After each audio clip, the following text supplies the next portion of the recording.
기도하겠습니다. 사랑의 하나님 아버지, 주님의 은혜와 사랑 감사합니다. 이 시간 우리가 다 하나님 말씀 앞에 있습니다. 하나님께서 이 시간에 말씀 들려주시고 또한 그 말씀 깨닫는 은혜 있게 도와주시옵소서. 또 하나님 말씀 깨달은 대로 순종하며 살아가게 하시고 또한 연약한 자 주의 말씀 들고 섰습니다. 온전히 하나님 말씀에 병자되게 도와주시고 하나님 말씀대로 전할 수 있도록 주님 도와주시옵소서.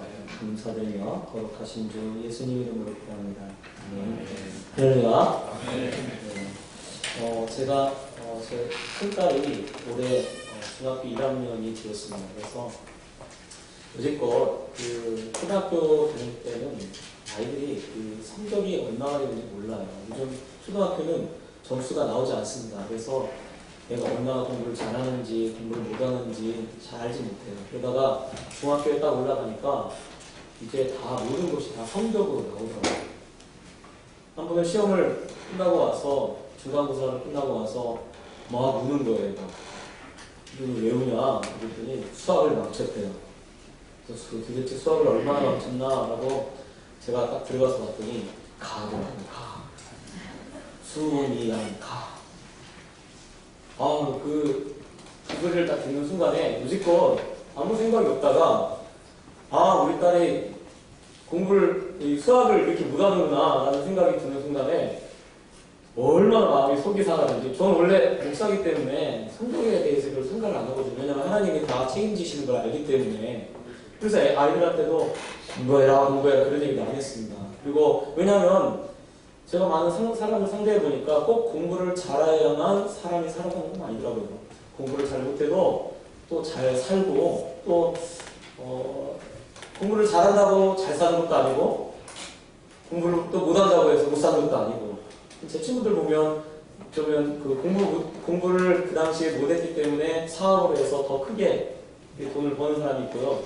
공부를 잘했기 때문에 오히려 그냥 사는 것이 그냥 똑같이 이렇게 살아가는 그런 친구들이 있습니다. 그래서 공부 잘하고 못하고 이런 거에 별 상관이 없었어요. 근데 저희 딸이 공부를 못한다는 소리 생각이 딱 드는 순간에 마음이 굉장히 안 좋더라고요. 그래서 한 주간 내내 별로 기분이 안 좋아요. 우리 딸이 수학을 못 본 것 때문에.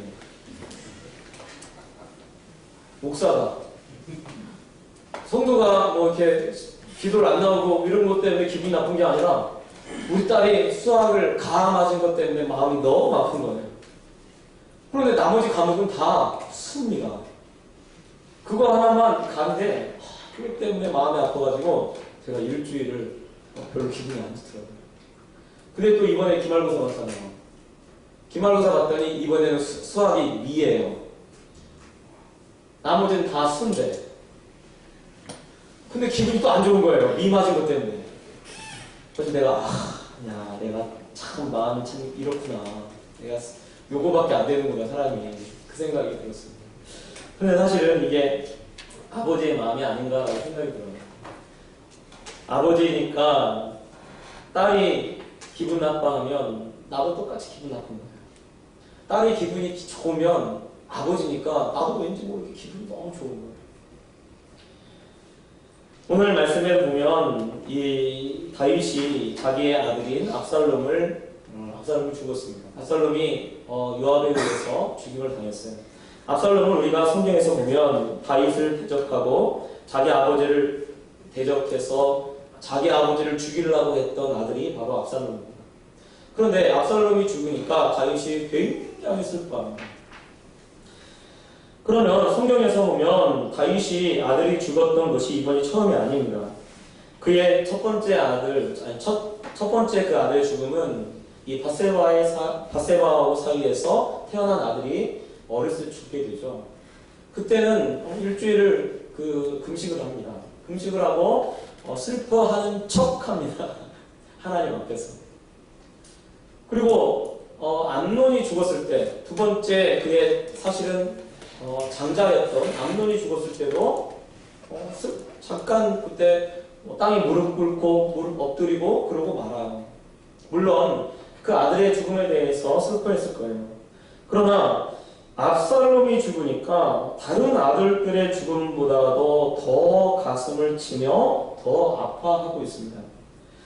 그래서 왜 하나님께서 성경에 이렇게 다윗의 이 다윗이 이렇게 아파하는 이야기를 여기다 이렇게 자세하게 적어놨을까? 그 생각을 좀 하게 됩니다. 다른 아들보다도 아니 뭐 자기를 사랑하는 아들이 죽었으면 더 아파해야 하지 않을까라는 생각이 드는데 오히려 자기를 대적하고 자기를 죽이려고 했던 그 아들이 죽으니까 굉장히 슬퍼요. 슬퍼하면서 어떻게 얘기를 하냐면 18장에 보면 내 아들 압살롬아 차라리 내가 죽었더라면 이라고 얘기합니다. 차라리 내가 죽었더라면 할 정도로 그렇게 이 압살롬의 죽음에 대해서 아파합니다. 다윗이 왜 이렇게 아파할까요? 그것은 바로 압살롬의 죽음이 다윗에게 전해주는 하나님의 메시지가 있기 때문에 그렇습니다. 다윗은 지금 압살롬이 죽었던 이유를 무엇으로 알고 있냐면 하나님의 징계로 알고 있는 거죠. 다윗이 잘못했기 때문에, 다윗이 범죄했기 때문에 그 범죄의 영향으로 자기의 아들 압살롬이 죽었다는 것을 알고 있는 것입니다. 그래서 다윗이 이 압살롬의 죽음에 대해서 대신 내가 죽었더라면 하면서 그렇게 아파하고 있습니다. 그래서 사실은 압살롬의 죽음이 다윗에게는 무엇으로 들려지는 거냐면 하나님이 자기의 죄에 대한 징계로 들려지는 거죠. 그래서 압살롬의 죽음에 대해서 슬퍼하는 것 플러스 자기의 죄에 대한 회개를 하고 있는 것입니다. 차라리 내가 죽었더라면 이 압살롬이 살았을 텐데 이러면서 아파하고 있는 거죠. 하나님이 사람에게 가장 큰 은혜를 베푸는 것이 있다면 그것은요 바로 죄를 깨닫는 것입니다. 죄를 깨닫지 못하면 고칠 수 없고요 회개할 수 없습니다. 자신이 잘못하는 것을 알아야, 자신의 위치를 알아야 고칠 수가 있는 거예요. 우리 딸이 수학을 못하니까 그 시험을 딱 보니까 그때서야 우리 딸이 수학을 못하는구나 라는 것을 알게 되는 거죠. 그러니까 그 다음에 열심히 공부해서 가가 미가 되는 거예요. 또 저는 바라기는 미가 수가 될 줄 믿습니다. 그런 마음이 있어요. 근데 사실은 우리에게 하나님이 베푸시는 가장 큰 은혜는 뭐냐면요 죄를 깨닫는 거예요. 죄를 깨닫는 것이 하나님이 우리에게 주시는 가장 큰 은혜가 되는 줄 여러분 아시기 바랍니다. 범죄한 아담에게 하나님이 이렇게 말씀하시죠. 아담아 내가 어디 있느냐. 하나님은 모든 것을 다 아시는 분입니다. 나무 뒤에 숨어있는 아담을 분명히 알고 계십니다. 그런데 알고 계셨음에도 불구하고 이 아담에게 아담아 내가 어디 있느냐라고 물어보십니다. 이 하나님의 이 말씀은 아담에게 아담이 죄악 가운데 있다는 것을 깨닫도록 하는 말씀이 되어지는 거죠. 저도 군대를 갔다 와서 원래 군대 갔다 와서 열심히 공부해야지 라고 생각을 했어요. 제대할 때쯤 돼가지고. 그래서 사실은 대학교 1학년 때 막 여러 가지 직분들이 많이 있으니까 제대 후에는 내가 다시는 교사랑 성가대랑 찬양대랑 아무것도 안 하고 난 열심히 공부만 해야지 라고 생각을 했어요. 그래서 그 말년휴가 나와가지고 마지막 휴가 나와서 그 목사님 축도할 때 내가 있을지어다 하면 딱 듣자마자 음악만 나오잖아요. 그러면 안 마주치려고 도망가고 그랬습니다. 그랬더니 이제 계속 이제 제대 후에도 또 예배 드릴 때 이제 한번 재미를 들렸잖아요. 그래서 이렇게 목사님 축도할 때 축도 끝나자마자 바로 음악 나올 때 아무도 안 마주치고 도망갔어요. 교회 사람 아무도 안 만나고. 왜냐면 예배만 드리면 되지 뭐. 그리고 나는 이제 열심히 공부해야지 라는 생각을 가졌습니다. 봉사도 안 하고 아무것도 안 하고. 그리고 사실 군대에 있을 때도 열심히 교회를 다니긴 다녔었고, 그리고 예배도 잘 드리고, 군대 가기 전에도 뭐 성경도 받고, 방언도 말하고, 그리고 막 교사회, 성가대, 찬양대, 청년회, 여러 가지 일들을 많이 했었어요. 근데 군대에서도 뭐 신앙생활 안 한 것도 아니고, 빠진 적도 별로 없고, 그리고 열심히 신앙생활을 했습니다. 그리고 축도할 때만 되면 이제 도망가는 거예요. 축도할 때만 되면 도망가고 안 마주치려고 애를 쓰고 있는 거죠. 그런데 마침 제대한 이후에 그 수련회가 있었어요. 청년대학교 수련회가 있어가지고 내가 공부하기 전에 수련회 가서 열심히 놀고 그리고 열심히 그 다음에 공부를 해야지 라고 생각을 해서 수련회는 차가 부탁을 해서 가기로 했어요. 그런데 수련회에 딱 가서 수련회 이제 그 장소에 도착해서 기도원이 처음 문 앞에 문을 잡고 문을 여는 그 순간에 갑자기 눈물이 막 쏟아지기 시작하는 거예요. 제 감정과 아무런 상관없이. 그래서 웅웅 눈물이 막 문 열고 문고리 잡고 여러분 이 머리 빡빡 깎은 사람이 문고리 잡고 엉엉 울고 있다고 생각해보세요. 뭐 눈물이 쏟아지는 거예요. 근데 사실은 이 교회의 사람들이 대부분 다 제 후배들입니다. 그래서 후배들이어서 사실은 너무 창피한 거예요. 막 울고 있는 게, 문고리 잡고 울고 있는 것이.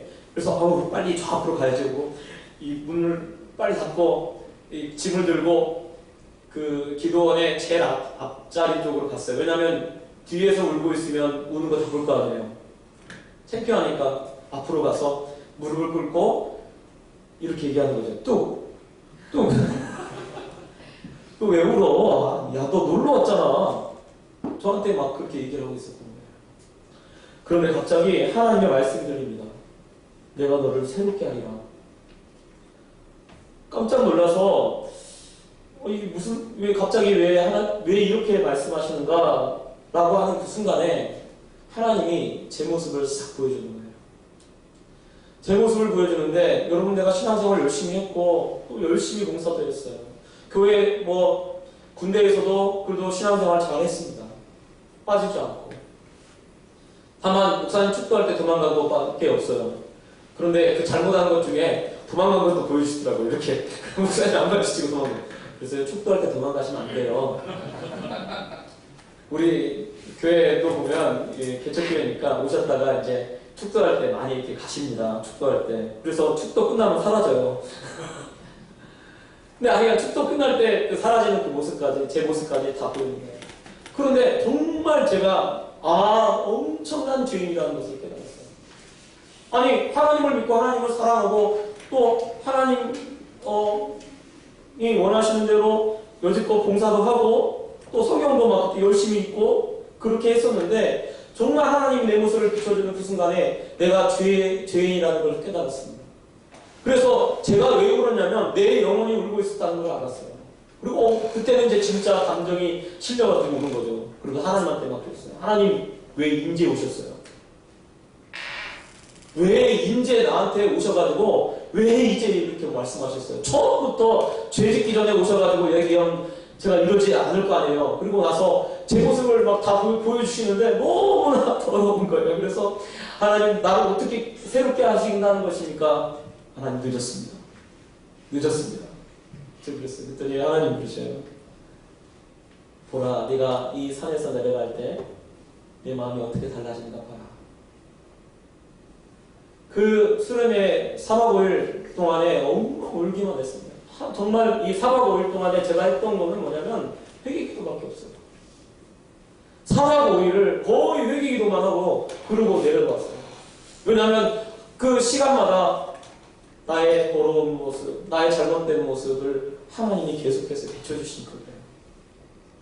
여러분 다윗에게 하나님께서 지금 이 압살롬의 죽음을 통해서 무슨 메시지를 전하고 있냐면 다윗의 잘못에 대한 철저한 회개를 하나님이 촉구하고 있는 거예요. 요즘은요 교회에서요 회개하라고 얘기를 안 합니다. 회개 얘기하면요 도망가니까 그리고 시험 될까봐 회개 얘기를 하지 않아요.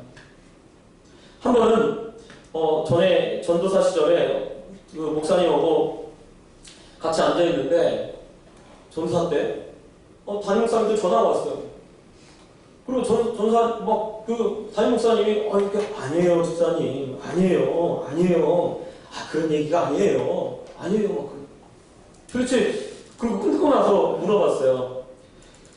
아니 무슨 소리입니까? 왜 그래요? 목사님? 그랬더니, 아니, 내가 설교하면서 자기를 향해서 그렇게 얘기했다는 거예요.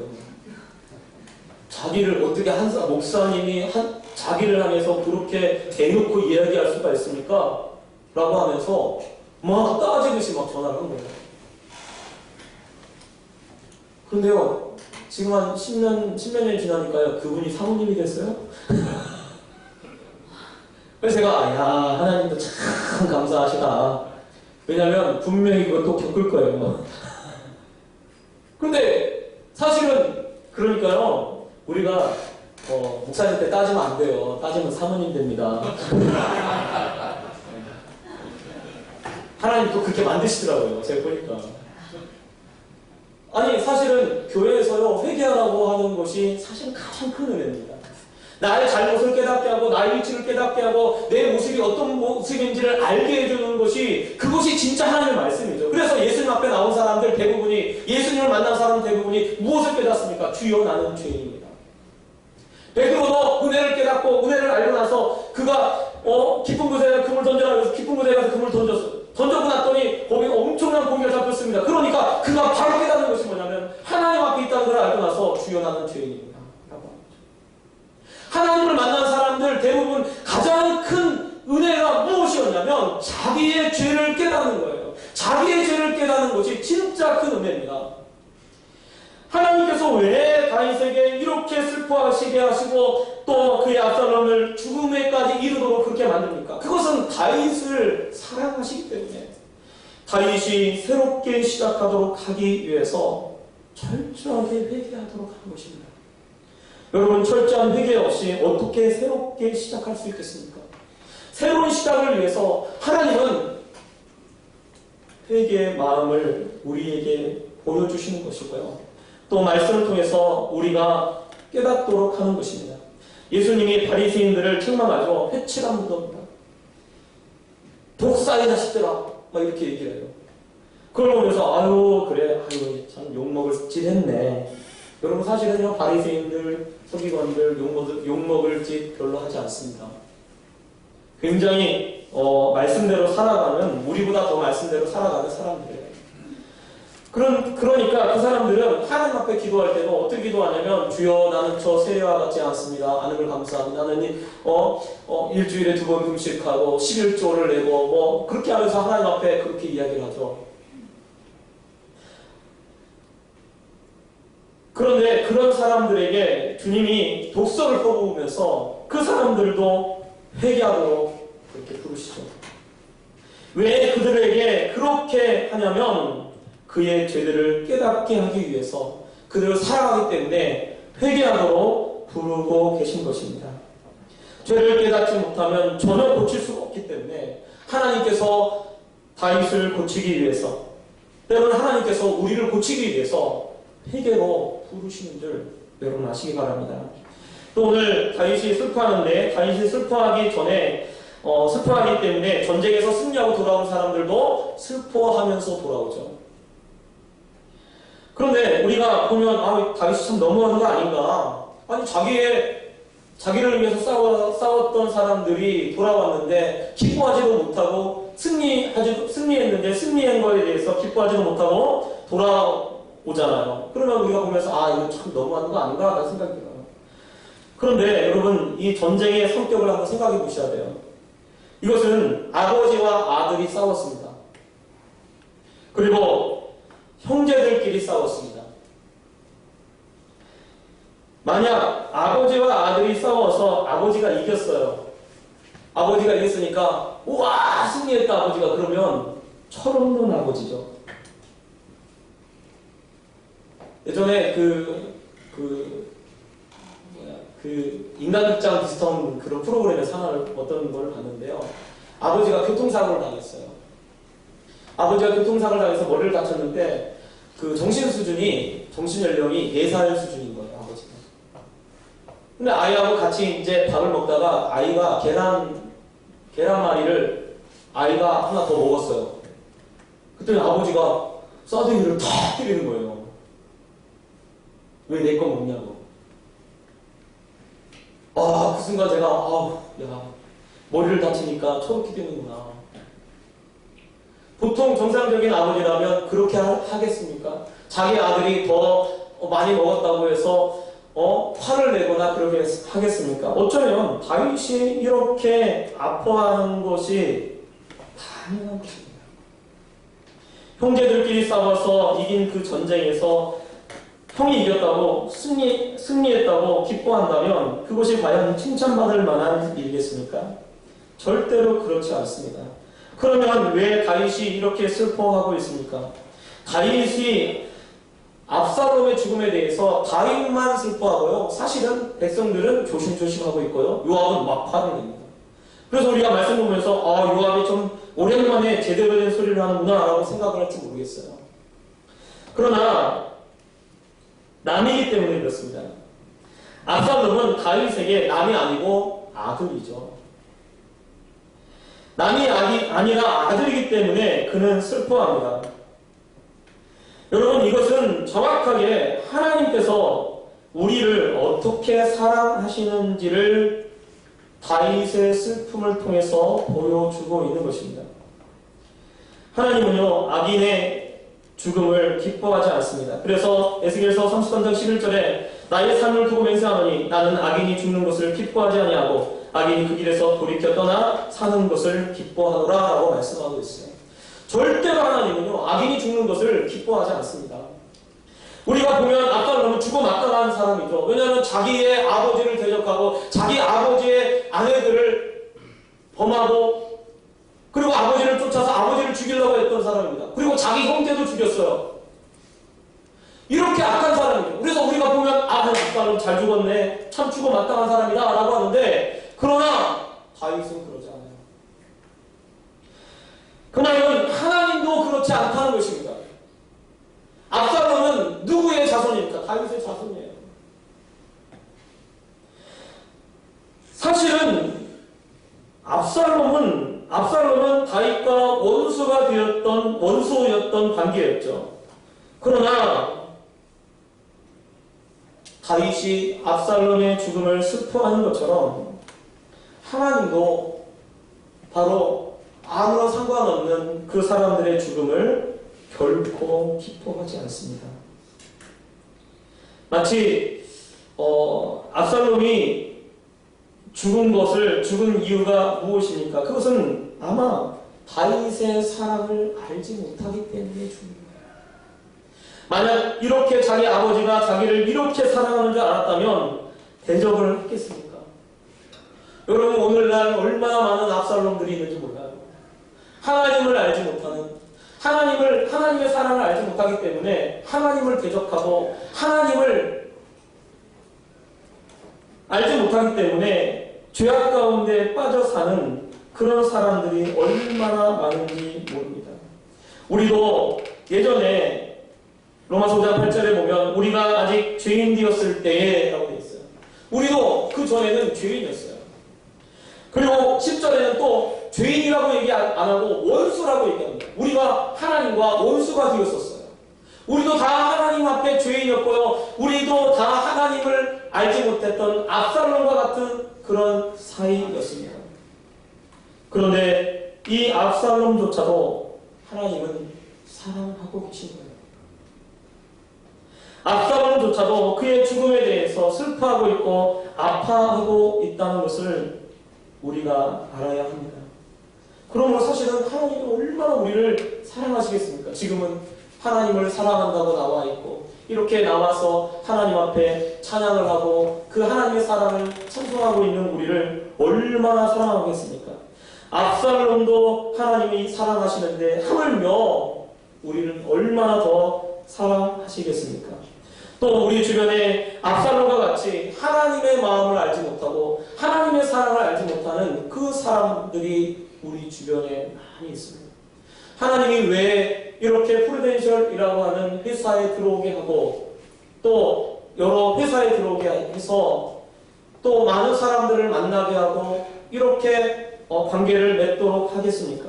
그것은 하나님을 알지 못하는 압살롬에게 하나님의 사랑을 알려주고 다윗이 압살롬을 사랑했듯이 하나님이 너희를 그렇게 사랑한다는 것을 알려주도록 하기 위해서 우리를 이렇게 부르신 줄 여러분 아시기 바랍니다. 하나님은 정말로 우리를 사랑하십니다. 왜냐하면 원수 되었을 때도 우리를 사랑하시는데 하물며 우리의 이 모습들, 우리의 현재 모습들도 더 사랑하는 줄 여러분 아시기 바랍니다.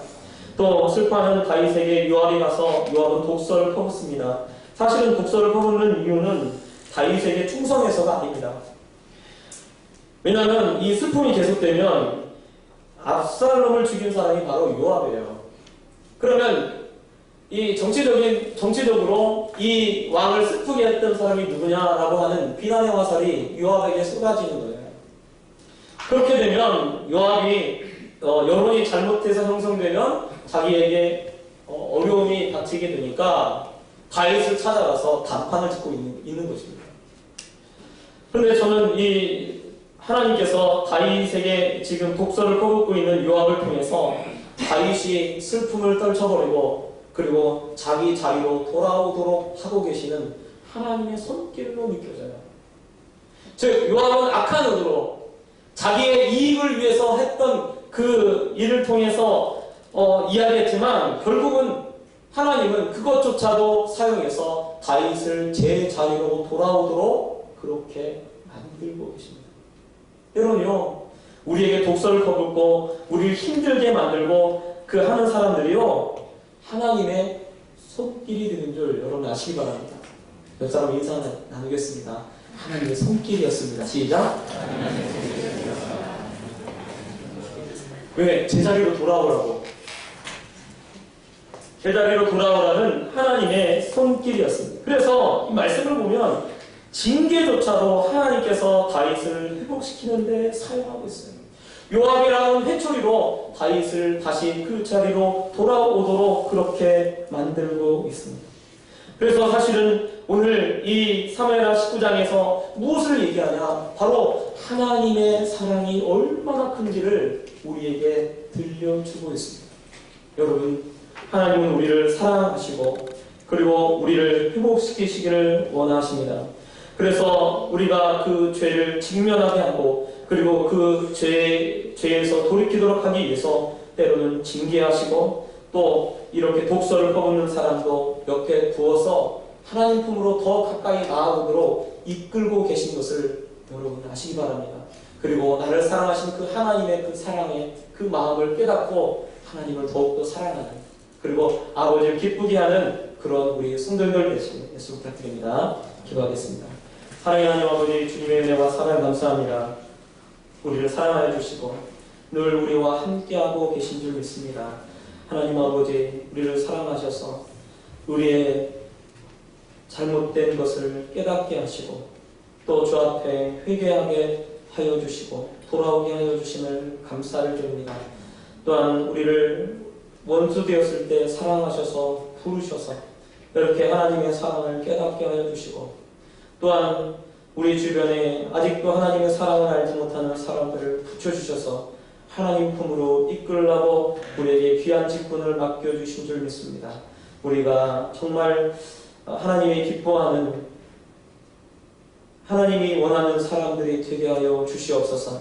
또한 하나님의 징계를 통해서 나를 주님의 품으로 이끄시는 줄 믿습니다. 주님의 사랑 속에 거하는 우리 모두 되게 도와주시고 그 하나님의 사랑을 더욱더 깊이 깨닫는 그런 우리 모두 되게 하여 주시옵소서. 감사드리며 거룩하신 주 예수님 이름으로 기도합니다.